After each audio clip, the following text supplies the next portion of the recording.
Have you ever wondered what separates a truly groundbreaking company from all the rest? Why do some startups change the world while others just fade away? A lot of the answers can be found in a book called 0 to 1, written by one of Silicon Valley's most fascinating and controversial figures, Peter Thiel. This isn't just another business book. It's a deep dive into the philosophy of innovation. Today, we're going to unpack this modern classic. So, who is Peter Thiel?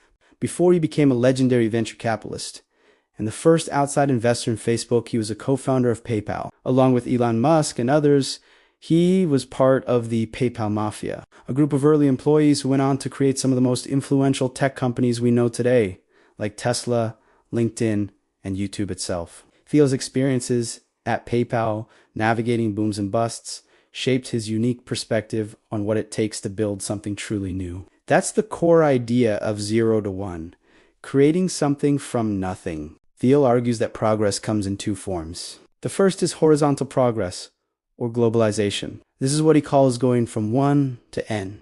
It means copying things that work. Think about a successful restaurant chain, opening new locations. They're taking a proven model and expanding it. Most businesses operate this way. It's familiar.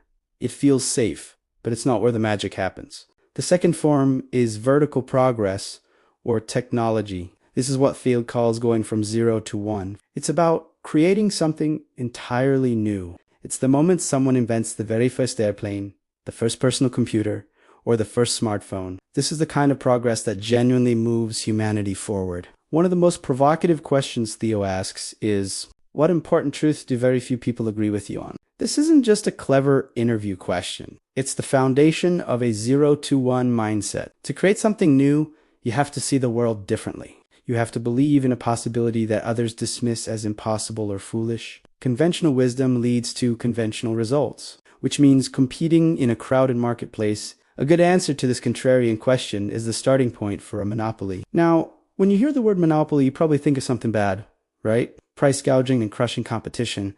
But Thiel reframes this idea completely. He says that in business, competition is for losers. When you're in a perfectly competitive market, your profits get squeezed down to almost nothing. You're just trying to survive. Think of most restaurants in a busy city. They all serve similar food at similar prices, and the margins are it's a constant struggle. A creative monopoly, on the other hand, is a company that is so good at what it does that no other firm can offer a close substitute. Think about Google in the early 2000s. They weren't just a slightly better search engine. They were light years ahead. This allowed them to capture immense value, but it also gave them the freedom to think about long-term projects to pay their employees well. Monopolies, in Thiel's view, are the engine of progress because they have the resources and the security to invent the future. They aren't just playing the existing game better.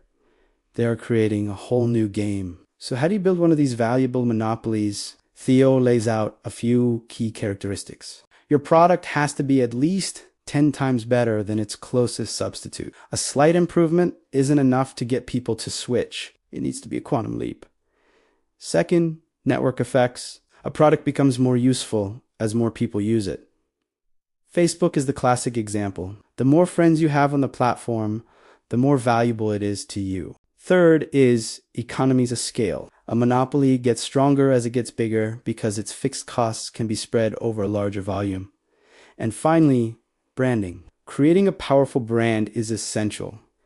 Apple isn't just about technology. It's about a certain aesthetic, a user experience, and a story that people want to be a part of. This is just the beginning of the journey into 0 to 1. We've covered the core philosophy, the contrast between competition and monopoly, and the DNA of a world-changing company. So how do you actually build a company that goes from 0 to 1? Thiel outlines 7 key questions every startup must answer. Let's run through them. First, the engineering question.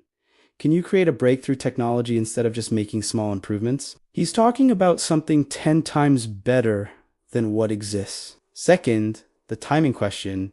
Is now the right time to start your business? Think about the unique market conditions and technological readiness. Third, the monopoly question. Are you starting with a big share of a small market? Dominating a niche first is crucial before expanding. This leads to the fourth, the PP question. Do you have the right team? Thiel emphasizes a cult-like culture where everyone is passionately united by the company's mission. He is famous for hiring people who not only are brilliant but also fit the unique culture he is building. Fifth is the distribution question. Do you have a way to not just create, but also deliver your product? A great product with no distribution plan is a dead end. Sales and marketing are just as important as the tech itself. Sixth, the durability question.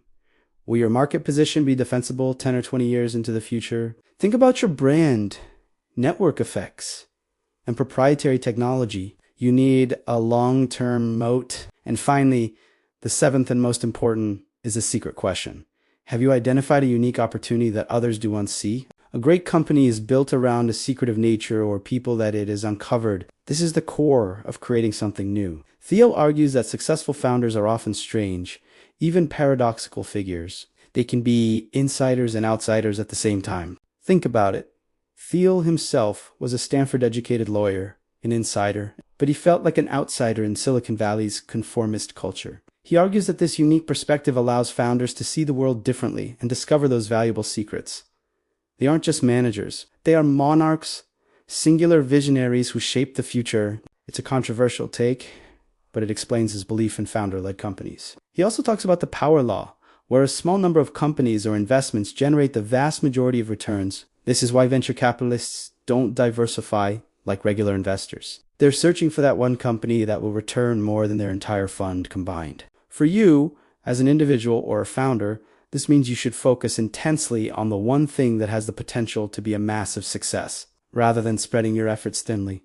So what's the big takeaway? Thiel's ultimate message is one of optimistic defiance. He challenges us to reject the idea that progress is automatic or that the future is just an extension of the present. The future is something we must create. It's not about competing in a crowded marketplace. It's about building a monopoly by creating something entirely new. It's a call to action for every entrepreneur, creator, and thinker to find a secret and build a future that goes from 0 to 1. This book is a masterclass in contrarian thinking. It's not just a business manual. It's a philosophical guide to building a better future.